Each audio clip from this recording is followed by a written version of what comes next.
Au Mali, l'hôtel Radisson Blu de Bamako rouvre ses portes 25 jours après l'attaque.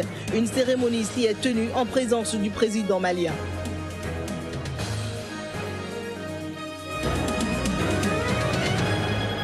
Au Soudan du Sud, l'attente se fait longue. Les déplacés de guerre espèrent toujours la paix.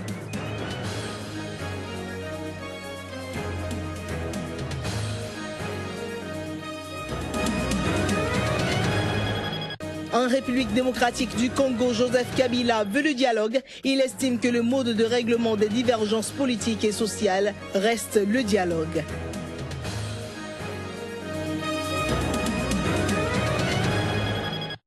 Ravi de vous retrouver pour cette nouvelle séquence de l'information sur Sika. Mesdames et messieurs, bonsoir et bienvenue. Au Mali, l'hôtel Radisson Blu de Bamako, théâtre le 20 novembre dernier d'une attaque armée qui a fait 20 morts, a officiellement rouvert ce mardi. C'était en présence du chef de l'État malien, Ibrahim Boubacar Keïta, qui a réitéré son engagement à combattre le terrorisme avec la dernière énergie. L'hôtel Radisson Blu de Bamako a officiellement rouvert ce mardi, soit 25 jours après la sanglante attaque. Le chef de l'État malien, qui a présidé la cérémonie de réouverture, a visité l'hôtel remis à neuf, occasion pour le président Ibrahim Boubacar Keïta, qui a décoré un responsable de l'hôtel et à titre posthume 3 employés tués lors de l'attaque, de réitérer son engagement à combattre le terrorisme avec la dernière énergie.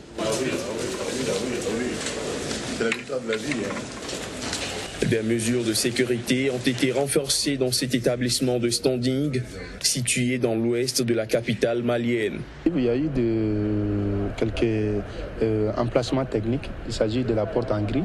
On a fait ça pour maintenant fixer certains agents armés aussi au vu de la porte. Et puis on a reçu aussi des améliorations par rapport à la formation technique, la formation professionnelle. Il s'agit des techniques de corps à corps dont on possédait déjà tous les éléments de l'escorte. Et puis aussi on a reçu quelques formateurs aussi sur l'aspect sécuritaire même de l'hôtel.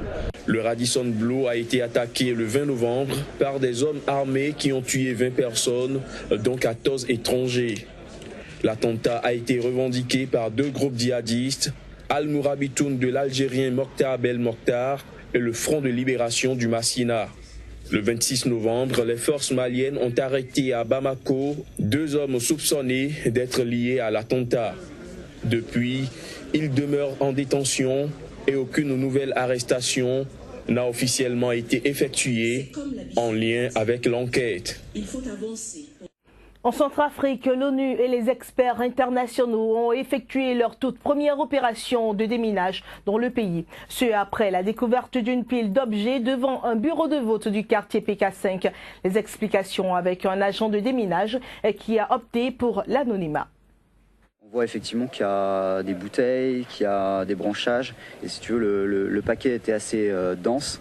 Et en plus dessus, des pierres avaient été mises, ce qui ressemble pas vraiment à un fagot normal. On pense que dans un futur proche, ce genre de choses arrivera. Et donc on a déjà des équipes maintenant qui sont prêtes à intervenir sur ce type d'engin et sur ce type de situation, parce que c'est vraiment particulier. Normalement, ce sont des grenades que l'on trouve. Ce sont plutôt des grenades chinoises qui sont présentes un peu partout dans la population, parce que bon, il y a eu des stocks qui ont été pillés pendant les événements avec la Seleka. Mais maintenant, donc, on trouve des choses un petit peu plus, on va dire, perfectionnées, des piégeages. Et donc là, c'est pour ça qu'on a pris la menace au sérieux.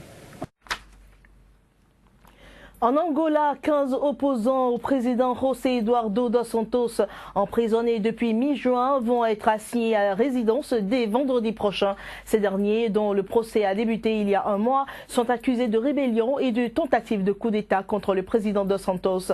Leur assignation à résidence se fera sur la base d'une nouvelle loi qui entrera en vigueur ce même vendredi. Notons que 2 autres accusés arrêtés au même moment comparaissent donc libres dans ce procès initialement prévu pour durer 5 jours. Il risque entre 3 et 12 années de prison.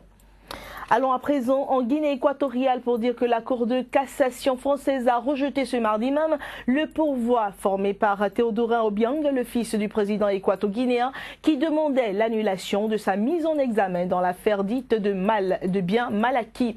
Il estime bénéficier d'une immunité en tant que deuxième vice-président de son pays. Et Théodorin Obiang est soupçonné de s'être frauduleusement bâti en France avec des fonds publics équato-guinéens, un patrimoine immobilier et mobilier estimé à plusieurs centaines de millions d'euros. Le parquet national financier doit désormais rendre ses réquisitions avant que le juge ne décide de le renvoyer ou non en correctionnel, ce qui pourrait ouvrir la voie au premier procès des biens mal acquis en France.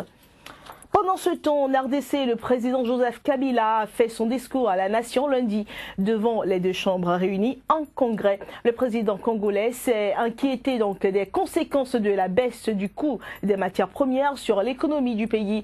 Il a par ailleurs évoqué des avancées en termes d'infrastructures et conclu sur le contexte politique en mettant l'accent sur le dialogue comme la seule voie de règlement des divergences politiques et sociales en vue des élections apaisées.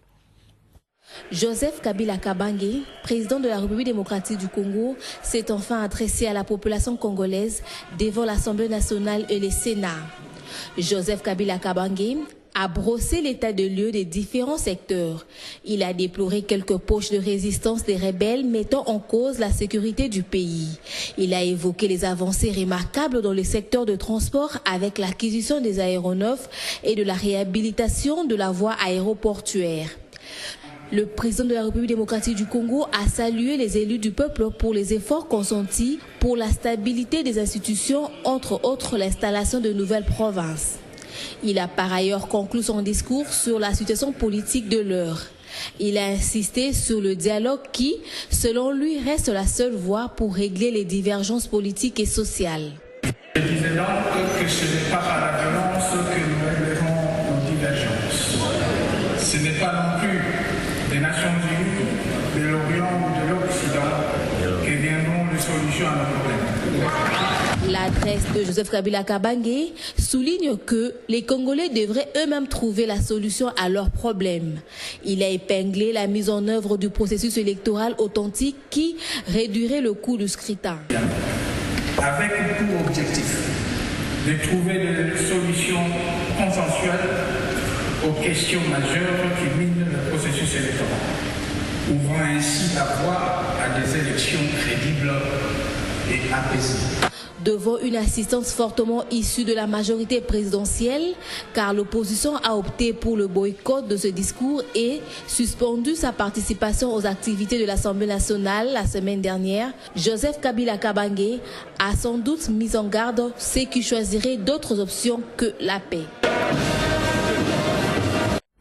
À l'instant, un reportage de notre correspondante en RDC, Yeyette Mavinga Nzao. Après 2 ans de guerre et en accord, la paix n'existe que sur papier au Soudan du Sud. Après plusieurs cessez-le-feu jamais respectés, un accord de paix a été signé le 26 août. Mais les combats n'ont jamais cessé et de nombreuses échéances prévues ont été dépassées sans que les deux camps respectent leur engagement. À l'échelle du pays, l'ONU accueille dans ses différentes bases 185 000 personnes trop effrayées pour repartir chez elles. C'est pour une nuit qu'ils étaient venus en décembre 2013 afin de fuir les tueries déclenchées par les soldats qui saccageaient Juba. 2 ans plus tard, 27 000 Sud-Soudanais désespérés vivent encore dans les 2 camps de l'ONU au sein de la capitale du Soudan du Sud. Les 2 camps rivaux sont accusés d'avoir perpétré des massacres à caractère ethnique, recruté et tué des enfants, généralisé le recours au viol, torturé et provoqué des déplacements forcés de population. Selon moi, tout ce dont on a besoin, c'est de la paix. La paix parce que nos enfants doivent vivre une vie meilleure et continuer leur éducation. Nous ne voulons pas être déplacés à nouveau comme en 2013 parce que la plupart de nos enfants y ont laissé la vie. Des enfants sans leur mère et des mères sans leurs enfants ou leurs maris. Nous ne voulons pas que ça se reproduise. Nous avons besoin de la paix. Les gens nous considèrent comme des animaux ici au Soudan du Sud. Nous ne sommes pas des animaux. Il faut qu'ils nous traitent comme des êtres humains, qu'ils nous apportent des médicaments parce que nous avons beaucoup de maladies. Le pays reste menacé de famine. En octobre dernier, des experts mandatés par l'ONU ont affirmé que sans aide d'urgence, plus de 30 000 personnes risquaient de mourir de faim dans les régions les plus ravagées par la guerre civile. Nous souffrons beaucoup car nous manquons d'eau. Le programme alimentaire mondial nous apporte un peu d'eau, un peu de sorgho et de l'huile de cuisson. Mais c'est surtout d'eau que nous manquons. Les gens ici souffrent. Ils en meurent tous les jours ici.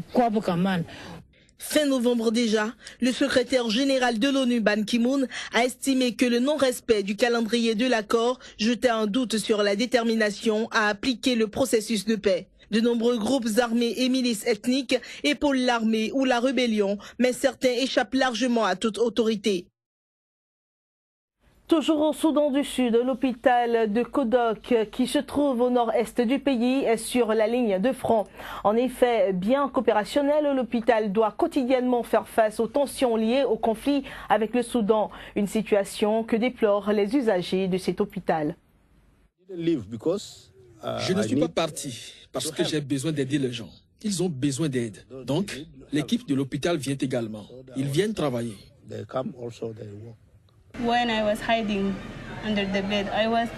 Pendant que je me cachais sous un lit, je pensais énormément à tous les gens qui mouraient à cause des coups de feu. Je pensais aux gens qui vivaient à côté de l'hôpital et aussi à ceux dans l'hôpital. Je me disais qu'ils étaient en train de mourir. C'est à ça que je pensais.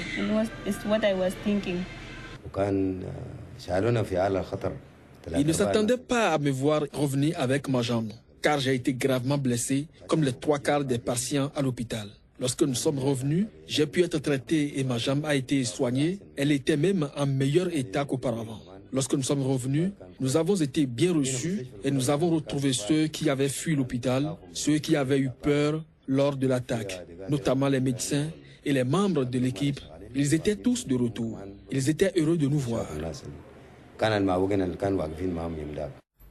Un tour par le Brésil à présent. La police fédérale cherchait ce mardi matin, dans la résidence officielle du président de la Chambre des députés, Eduardo Cunha, à Brasilia, des documents dans le cadre de l'enquête sur le scandale de corruption appelé Lava Jato. Une opération similaire avait eu lieu au même moment à son domicile personnel à Rio de Janeiro. Et c'est ce député évangélique et ultra-conservateur qui a lancé la procédure de destitution à l'encontre de Dilma Rousseff, la présidente du Brésil, pour maquillage des comptes publics. Il est accusé lui-même de corruption et blanchiment d'argent dans l'enquête sur le réseau de corruption au sein du géant pétrolier public Petrobras. Et voilà qui vient mettre un terme à cette édition qu'avec plaisir nous vous avons présenté, mesdames et messieurs. Prenez soin de vous et restez en compagnie des programmes de SICA. À bientôt.